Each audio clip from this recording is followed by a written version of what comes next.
뭐 문재인 대통령 으쌰으쌰 응원하던 사람들인데 막상 대통령 되고 한 4개월 반 정도 지난 거거든요. 네. 잘 하고 계시는 건 맞아요, 솔직하게? 아니, 저는 거기에 대해서는 강력하게 좀 할 얘기가 있는데, 우리라고 표현할게요. 여기 계신 소파님이나, 푸나님이나, 맞아요, 마차. 마차인지 소파인지 하여튼. 지금 문재인이라는 대통령이 어떤 사람으로 대상화가 가능할까요? 뭐냐면, 팔짱 끼고 문재인 잘하나, 못하나 따져볼까? 이게 안 돼요. 그런 것 자체가 웃기다. 안 된다고, 그게. 그게 아니라 이게 문재인이 해결해야 될 문제가 우리 문제이기 때문에. 내 거다. 예, 어떤 건 안타깝고, 어떤 건 괴롭고, 어떤 건 속상한 거지. 문재인이라는 대통령을 그야말로 대통령 지위를 떨구어 놓고서 잘하냐 못하냐 따지는 거는 적어도 촛불을 함께 들었던 사람의 삶의 자세는 아니라고 생각해요. 그랬던 일이 불행히도 노무현 대통령 때 있었던 거죠. 좋은 깨달음이네요. 예, 대통령 만들 때까지 막 박수 쳐놓고 그다음에는 권력자는 우리 같은 사람하고는 차원이 다르니까 당신은 국가의 모든 권력을 쥔 사람이니까 하고는 뭐 따지고 항의하고 뭐 견제하고 그런 거 생각했잖아요. 근데 우리가 지나온 세월을 가만히 생각해 보면 결국 문재인이라는 상징은 우리의 확장이지 별개의 존재가 아니잖아요. 문재인이 이상한 인사, 박성진 같은 사람을 인사하는 것도 내가 내 가슴을 쥐어 뜯을 일이지. 그러니까 우리라고 그룹핑할 수 있는 소위 그걸 전 솔리데리티라고 생각해요. 연대. 연대죠. 공화정의 가장 중요한 가치가 연대예요. 근데 그 연대가 누가 이제 대표가 필요하니까 문모 아저씨를 대표로 만들었지만 사실은 연대감을 갖고 있는 사람들의 지금의 공통 과제가 지금 국정이에요. 그러면 당장 4개월 체험해봐서 알겠지만 모든 게 장애물이잖아요. 장애물 아닌 게 있어요. 모든 게 장애물이잖아요. 그래서 그 장애물이 한 겹 이제 돌파되는 그 과정이 아주 길게 남을 때 스타트 라인을 연 정도가 문재인이에요. 앞으로 5년이 경과하고 또 10년이 경과하고 그보다 더 많은 세월이 지나는 동안에 지나간 문재인의 시절을 기억을 하겠지만 그건 우리의 모습인 거란 말이에요. 떼놓지 말자고. 물론 이제 편의상 필요에 의해서 얘기의 편의상 문재인 대통령의 어떤 정책, 어떤 인사, 어떤 외교 행적에 대해서 평판을 내릴 수 있어요. 그러나 속마음은 그렇다는 얘기예요. 마음은 그렇다는 얘기죠. 정치에서 나오는 여러 가지 목소리, 이슈 이런 것들을 바라보는 시각이 완전히 달라지는데요. 작가님 말씀 들으니까. 잘못하고 있어. 잘하고 있어. 잘하고 있어. 여기에 관전하면 안 된다는 거죠. 왜냐면 그게 my fault. 우리 과제니까. 예? 그러네요. 뭐 잘못되면 내가 내 가슴을 치면서 괴로워하고 안타까워할 일이잖아요. 왜냐하면 제가 이렇게 자신 있게 얘기할 수 있는 이유는 문재인 대통령을 개인적으로 잘 아는 게 아니에요. 그가 살아온 길과 그의 표정과 그의 진정성을 우리는 알잖아요. 그런 마음으로 국정을 하고 있다는 게 틀림없거든요.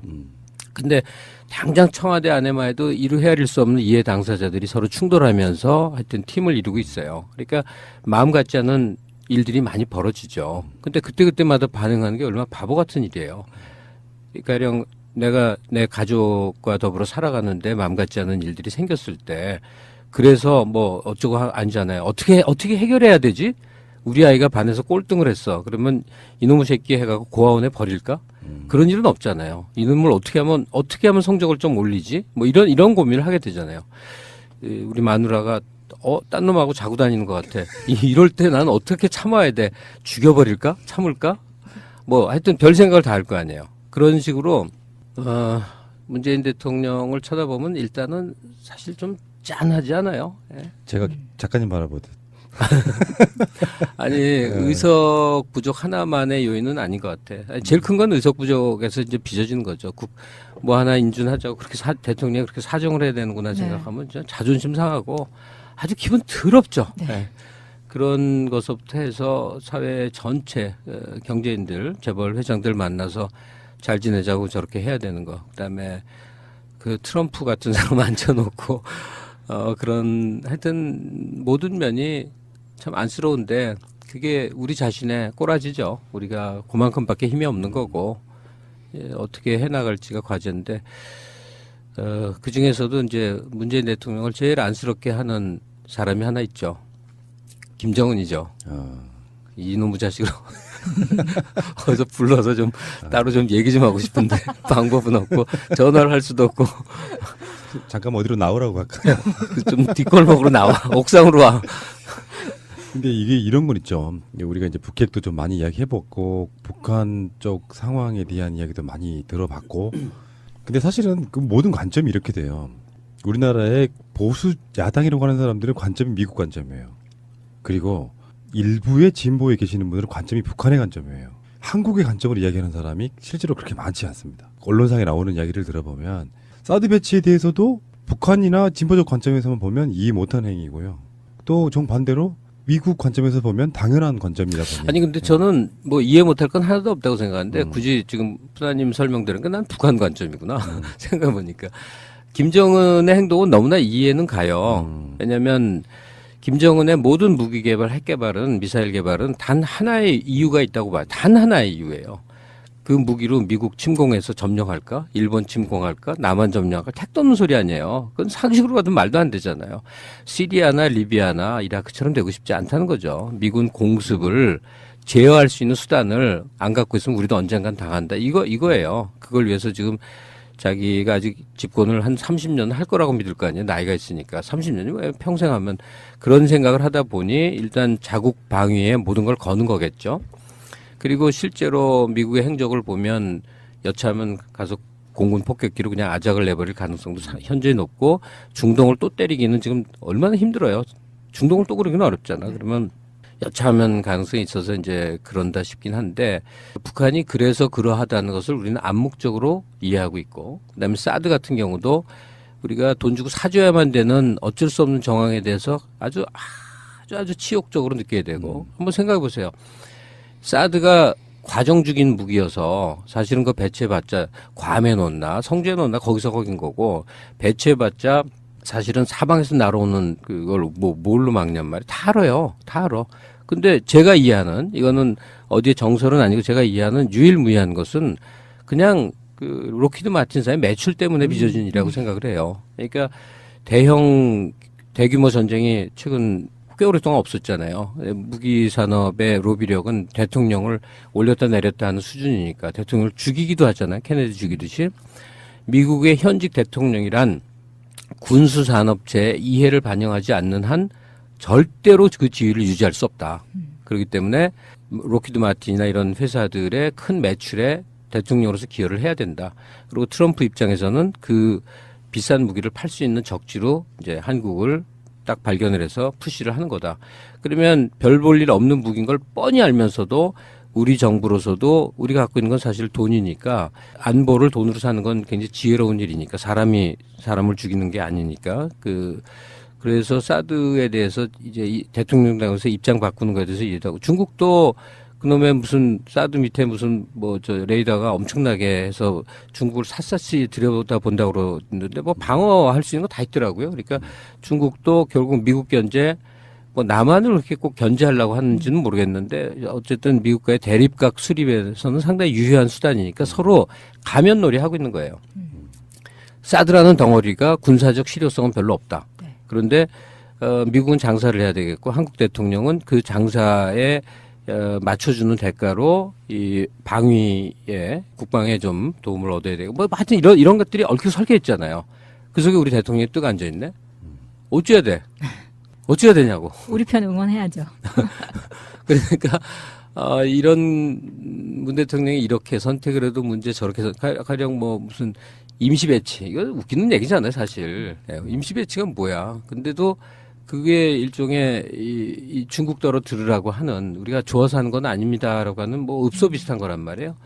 온갖 그런 식의 그 애절한 행동을 한국 대통령이 해야 돼. 그것도 우리의 대통령이. 그러니까 안타깝죠. 안타깝고 속상한데 뭐 힘이 그것밖에 없는 거 어떡하냐고. 저는 이제 문재인 대통령을 관성의 법칙 관점으로 한번 바라보고 싶은 게 있어요. 뭐냐면 우리는 일반인들은 아까 그 작가님이 그걸 좀 깨주셨는데 대통령 됐으니까 권력 다 가지고 있어서 뭐 알아서 하겠지 뭐 요 관점이라고 하면 관성은 뭐냐면은 권력을 수백 년 동안 쥐었던 세력이 있어요. 그 사람들 입장에서는 노무현 대통령 같은 뭐 김대중 대통령 마찬가지였을 거예요. 그들이 비주류들이에요. 비주류 갖고 있는 권력을 인정하지 못하는 거예요. 어찌어찌해서 노무현 대통령 그런 방식으로 끌어내려서 정권을 지들끼리 바꿨는데 다시 문재인 대통령이 올라가 있어도 바라보는 시각은 김대중 노무현 보듯 하는 거예요. 비주류로 보고 있는 거죠. 그래서 뭘 해도 못마땅한 거예요. 잘해도 못마땅하고 못하면 못하는 대로 또 못마땅하고 그러니까 반대를 위한 반대가 계속해서 발목 잡기를 하는 거거든요. 그 관점을 해서 보면 문재인 대통령 TV 나올 때마다 불쌍해요. 마음적으로. 근데 이거는 정권을 이쪽 사람들이 관상이 될 정도로 한 3, 40년은 잡아두면 그때서는 포기할 거예요. 근데 이 5년은 잠시 준 거라고 생각하는 그 관점으로 그들이 바라보지 그럼요. 않을까요? 지금도 네. 그렇게 보죠. 예. 잠깐 뺏긴 거지만 결국 돌아온다고 생각을 하는데 거기에 대해서는 제가 너무 강력한 의견이 있고 또 그게 잘 안 받아들여지기도 하고 그러는데 뭐냐면 세상이 뭐 도약도 있어요. 역사 도약도 있는데 그거는 특별한 경우, 혁명기, 뭐 전쟁기, 특별한 경우가 있고 생산력이 확 교체될 때 뭐 이런잖아요. 근데 평상시는 결국 계단을 밟아가는 건데 우리 한국 사회의 이제 뭐 성장 단계, 진보 단계에서 지금 문재인 정권이 맞이하고 있는 것은 과제가 뭘까? 이렇게 생각을 해보면 제 눈에는 그냥 명확히 보여요. 뭐냐면 그 사회의 성장 발달 단계 수준의 정치 환경을 만들라는 게 문재인 정권의 과제 같아요. 그렇죠. 예. 그러니까 이게 제가 무슨 소리를 하냐면 문재인 정권이 보수 정당이 되어야만 한다는 얘기를 지금 드리려는 거예요. 결론부터 얘기를 하면. 기득권 어떤 면에서 보면 기득권자, 주류 뭐 이쪽. 왜냐면 우리가 자꾸 그 새누리 계열들, 그 박근혜 세력이나 이명박 세력이나 이쪽을 이제 크게 보는데 그건 사실 다 도구로 쓰였던 건데 보수가 아니에요. 무슨 얼어 죽을 보수냐고 그냥 도구로 쓰였던 건데 그쪽이 이제 주류를 딱 장악하고 이제 거기에 대한 대항 세력이 뭐 야당이나 민주당 뭐 이런 관점이었는데 이 사회 성장 단계에 지금의 야당 그러니까 새누리결이 너무 시대에 뒤처진 거죠. 지금 그 사람들이 5년 동안 열심히 갈고 다듬어서 정권 다시 되찾고 가능할 것 같아요?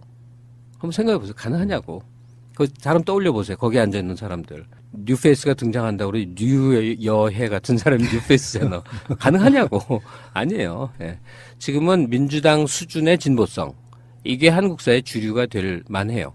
근데 그러려면 민주당이 주류가 돼서 특히 경제계, 학계, 관료사회, 그다음에 언론 쪽, 그다음에 뭐 굉장히 많잖아요. 예. 경찰이나 군인 사회도 있고 하여튼 이 한국 사회 상층 주류를 민주당 정도가 점하면 한국 사회는 한 발 더 나간 거예요. 다만 성급한 사람들 여기 앉아 계신 푸나님 같은 사람이 보기에는 이제 분통이 터지겠지. 보수화됐어. 이럴 수가 있어. 그렇지 않습니다. 그럴 때는 이제 새로운 진보 세력이 민주당을 때리면서 등장해야 되는 거잖아요. 이건 사실 제가 언제가 다른 기회가 있을 때 이 얘기를 드린 바도 있는데 그렇게 지금 가고 있는 것 같아요. 지금 지지율이나 이걸 보면 내년 6월에 이제 일단 1차 결판이 날 것 같잖아요. 그러면 이게 잘 유지가 돼서 내년 전체 지방 정부를 민주당이 거의 석권하는 그런 정도, 경북의 일부만 내주고 석권하는 정도로 하면 의석은 뭐 부족해도 민주당 천하로 이제 간다고 봐야 되겠죠. 그렇게 되면 사회 중상류층들, 소위 기득권들의 욕구 반영이 없을 수가 없단 말이에요. 지금은 개혁 과제가 눈앞에 보이니까 사실 미디어 이슈, 미디어 통해서 막 이렇게 좀 보여주기 많이 하잖아요. 뭐 커피 들고 측근 들고 걷는 것부터 시작해서 잘하고 있는 건데, 그러나 이제 제일 크게는 뭐 재벌 문제 어떻게 할 것이냐, 예, 그다음에 대중 대미 관계에서 균형 어떻게 유지할 것이냐, 사회복지 엄청난 수요가 있는데 어떻게 할 것이냐, 이제 그거를 기대만큼 못 풀 거라고요. 기대만큼 보수화될 거라고. 그리고 현재 정치권이 아닌 쪽의 사회 주류들이 민주당이 막 투항하고 있는 게 막 보이거든요. 스스로 투항하고 있어요. 왜냐? 이게 길게 보니까 다 민주당이 한 10년, 20년 먹을 것 같거든요. 최소 10년은 가능하다고 봐야죠. 현재로라면. 그러니까 이런저런 선대기하고 제가 이제 저도 사적으로 아는 의원들이 있을 거 아니에요. 그러면 옛날 민주당 의원들이 이렇게 교류를 못하던 대상들이 먼저 막 와요. 그건 뭐 로비나 뇌물 이쪽이 아니고 그냥 관계 맺기. 상당한 기간 동안은 민주당이 이제 주류화로 탈바꿈하는 그 과정. 오늘 저 녹음하는데 진선미 씨가 김어준하고 아침 인터뷰를 하는 걸 제가 이제 점심 때고 우리 밤돌이 강아지랑 이제 옥상에서 놀거든요. 그때 딱 파케를 들어 그때. 근데 진선미 씨는 그 전 정권의 국정원의 만행에 대해서 막 분노해서 흥분해서 말하는데 역시 여전히 야당이구나. 여당에 여유감이 없구나. 현재 국정원이 내 거라는 인식이 전혀 없구나. 아마 이거 굉장히 오래 갈 거예요. 지금 그러니까 그렇죠. 민주당 의원들은 과거 지금 적폐라고 표현을 하는 그게 이제 내가 적폐의 주역이 되고자 하는 생각이 추호도 없어서 계속 의식은 많이 야당이야. 계속 좀 웃기기도 하고 재밌기도 하고 그래요. 아까 말씀하신 것 중에 이제 뭐 푸나님은 흥분할 거야 이렇게 예측이랄까요? 추측을 하셨는데 저도 사실은 팟캐스트를 뭐 4년째 하고 있으면서 많이 바뀌었어요. 네. 그러니까 생각이 바뀌더라고요. 학습 효과가 없으면 저는 사람이 아니라고 생각하는데 예를 들어서 박성진 후보자에 대한 논란이 생겼어요. 뉴라이트네. 근데 보통의 예전 마인드 같으면 그걸 제가 이제 생각의 패러다임을 바꾸자 이렇게 약간 주장하는 반대 예전 같으면 문재인 대통령도 별거 없네.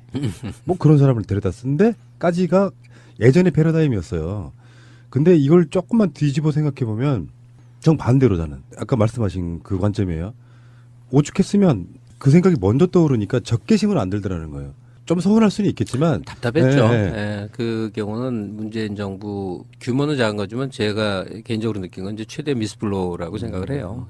좀 터무니없는 인사였는데 정말 사람이 없나 봐요. 그 내각을 채우는데 푸나님이라도 좀 데려가지. 그러니까. 사람이 없나 봐. 29번째. 그래서 아이고. 열심히 제가 떠든 얘기는 미지의 가능성 있는 젊은 사람으로 전반적으로 세대 교체돼야 된다. 예. 그 중에는 실패도 있겠죠. 근데 안정된 검증된 다경력자들의 무변화, 그들의 무사한 일, 그것도 아주 공포스러워요. 지금 내각에 들어가서 중요한 역할을 하는 사람 중에 몇몇은 정말 저 사람이 왜 이러고 있나 보니까 너무 경력도 화려하고 또 미래를 생각하고 다 그런 것들이더라고. 사실은 문재인 내각의 한 절반 정도는 40대 나이로 구성이 되고 그리고 경력으로는 뭐 이렇다하게 내세울 게 없는 그러나 그 사람의 개인 가능성을 봤을 때 아주 현재 팔팔 뛰는 그런 인사를 해야 될 거라고 믿거든요. 뭐 문재인 대통령 으쌰으쌰 응원하던 사람들인데 막상 대통령 되고 한 4개월 반 정도 지난 거거든요. 네. 잘 하고 계시는 거 맞아요, 솔직하게? 아니 저는 거기에 대해서는 강력하게 좀 할 얘기가 있는데 우리라고 표현할게요. 여기 계신 소파님이나 저 푸나님이나 맞아요, 마차. 맞아. 마찬지 소파인지 하여튼 지금 그 문재인이라는 대통령이 그 어떤 사람으로 대상화가 가능할까요? 뭐냐면 팔짱 끼고 문재인 잘하나 못하나 따져볼까? 이게 안 돼요. 아, 그런 거 자체가 웃기다. 안 된다고 그게 아니라 이게 우리 문재인이 해결해야 될 문제가 우리 문제이기 때문에 내 거다. 어떤 건 안타깝고 어떤 건 괴롭고 어떤 건 속상한 거지. 문재인이라는 대통령을 그야말로 대통령 지위로 떨구어 놓고서 잘하냐 못하냐 따지는 거는 적어도 촛불을 함께 들었던 사람의 삶의 자세는 아니라고 생각해요. 그랬던 일이 불행히도 노무현 대통령 때 있었던 거죠. 아, 좋은 깨달음이네요. 대통령 만들 때까지 막 박수 쳐놓고 그다음에는 권력자는 우리 같은 사람하고는 차원이 다르니까 당신은 국가의 모든 권력을 쥔 사람이니까 하고는 뭐 딴 이상 문재인 대통령의 어떤 정책, 어떤 인사, 어떤 외교 행적에 대해서 평판을 내릴 수 있어요. 근데 속마음은 그렇다는 얘기예요.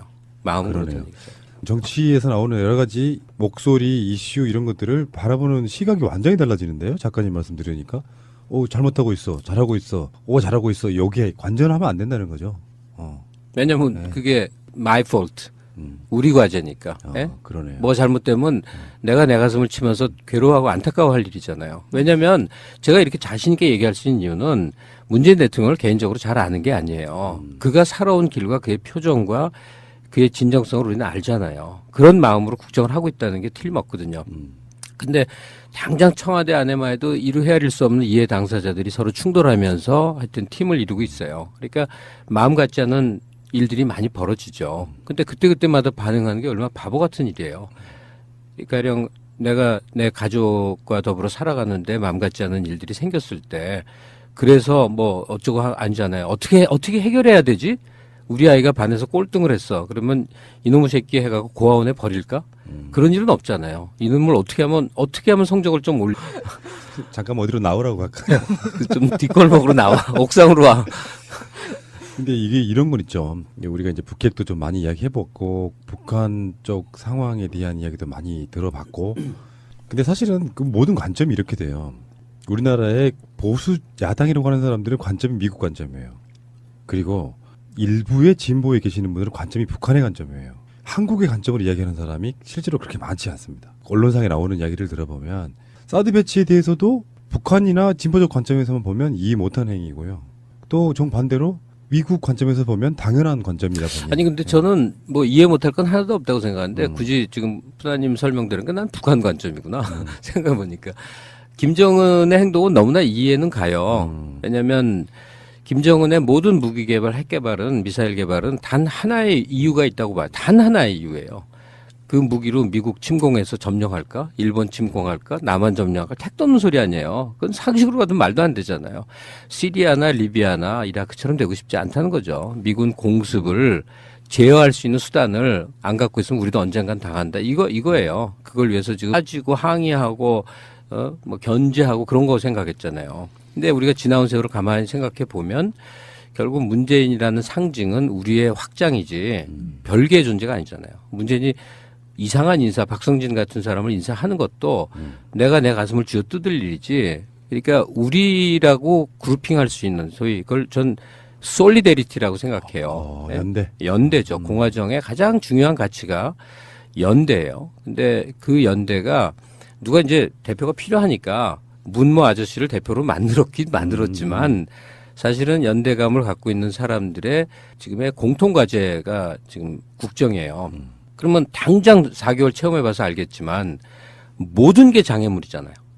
장애물 아닌 게 있어요. 모든 게 장애물이잖아요. 그래서 그 장애물이 한 겹 이제 돌파되는 그 과정이 아주 길게 남을 때 스타트 라인을 연 정도가 문재인이에요. 앞으로 5년이 경과하고 또 10년이 경과하고 그보다 더 많은 세월이 지나는 동안에 지나간 문재인의 시절을 기억을 하겠지만 그건 우리의 모습인 거란 말이에요. 떼놓지 말자고. 물론 이제 편의상 필요에 의해서 얘기의 편이지 뭐 이런 고민을 하게 되잖아요. 우리 마누라가 딴 놈하고 자고 다니는 것 같아. 이럴 때 난 어떻게 참아야 돼? 죽여버릴까? 참을까? 뭐 하여튼 별 생각을 다 할 거 아니에요. 그런 식으로 문재인 대통령을 쳐다보면 일단은 사실 좀 짠하지 않아요? 예. 제가 작가님 바라보듯. 아니 의석 부족 하나만의 요인은 아닌 것 같아. 아니, 제일 큰 건 의석 부족에서 이제 빚어지는 거죠. 뭐 하나 인준하자고 그렇게 대통령이 그렇게 사정을 해야 되는구나 생각하면 자존심 상하고 아주 기분 더럽죠. 네. 네. 그런 것부터 해서 사회 전체 경제인들, 재벌 회장들 만나서 잘 지내자고 저렇게 해야 되는 거. 그다음에 그 트럼프 같은 사람 앉혀놓고 그런 하여튼 모든 면이 참 안쓰러운데 그게 우리 자신의 꼬라지죠. 우리가 그만큼밖에 힘이 없는 거고 어떻게 해나갈지가 과제인데 그 중에서도 이제 문재인 대통령을 제일 안쓰럽게 하는 사람이 하나 있죠. 김정은이죠. 이놈의 자식으로 어디서 불러서 좀 따로 좀 얘기 좀 하고 싶은데 방법은 없고 전화를 할 수도 없고